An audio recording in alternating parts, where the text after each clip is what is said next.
साधु भूखा भाव का, धन का भूखा नहीं, धन का भूखा जो फिरे सो तो साधु नहीं। जी हाँ, कबीर जी ने जब यह दोहा लिखा तो उन्होंने यह सोचकर लिखा था कि साधु सिर्फ भाव के भूखे होते हैं, वो धन के भूखे नहीं होते। लेकिन क्या आज के इस कलयुग में जो साधु हैं वह सिर्फ भाव और प्रेम के भूखे हैं? आज ऐसा नहीं है। आज के साधु अपनी महत्वाकांक्षाओं के लिए जीते हैं। कहानी का सिरा शुरू होता है दिसंबर 2019 से, जब देश ही नहीं पूरे विश्व भर में कोरोना की लहर थी और लाखों करोड़ों लोग रोज मर रहे थे। ऐसे में हमारे वैज्ञानिकों ने कोरोना की वैक्सीन बनाई और सरकार ने पूरे देश भर में वैक्सीनेशन ड्राइव चलाकर करोड़ों लोगों की जान बचाई। और इसी का नतीजा यह निकला कि आज करोड़ों लोग डर के साए से निकलकर महफूज जिंदगी जी रहे हैं। ऐसे में साधु का क्या कर्तव्य बनता है कि इस शांत सौहार्द माहौल को कायम रखे। लेकिन क्या सभी साधु ऐसा कर रहे हैं? जी नहीं। कुछ साधु अपनी महत्वाकांक्षाओं को पूरा करने के लिए कई प्रकार के भ्रम फैला रहे हैं।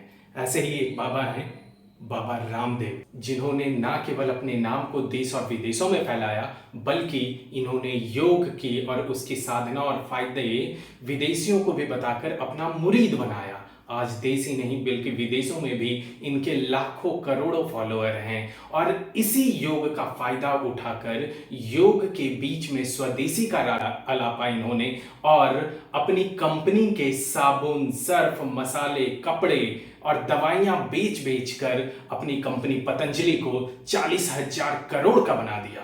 लेकिन साल दर साल इनके मुनाफे में जब कमी आती चली गई और जो इनका सपना रहा था कि हिंदुस्तान यूनिलीवर को पछाड़कर देश की सबसे बड़ी कंपनी बनने का, वह जब निरर्थक होता हुआ दिखा तो इन्होंने एक नया पैतरा चला। क्या था उनका पैतरा? ये देखिए। ये वैक्सीनेशन ने तो करोड़ों ये वैक्सीनेशन बहुत बड़ा घोटाला है।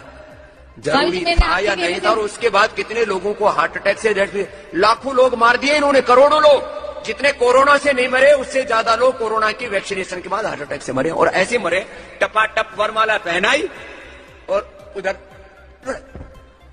ये हुआ है, वरमाला पहनाते वही मर गए, जबकि सारे कोई बीमारी नहीं थी, ना हार्ट में ब्लॉकेज है ना और कुछ था।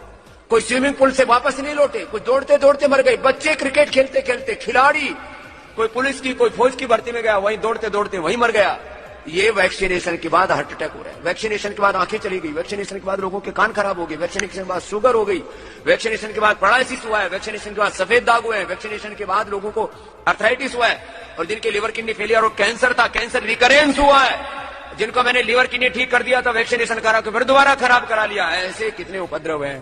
तो देखा आपने, जिस वैक्सीनेशन ड्राइव की बड़ाई कर सरकार अपनी पीठ थपथपा रही थी और वैक्सीन लगवाने के फायदे बता रही थी, उसी फायदे के गुब्बारे को इस बाबा जी ने हवा निकाल दी। ये इनका इतिहास ही रहा है। अपने फायदे के लिए ये कुछ भी करते रहे हैं।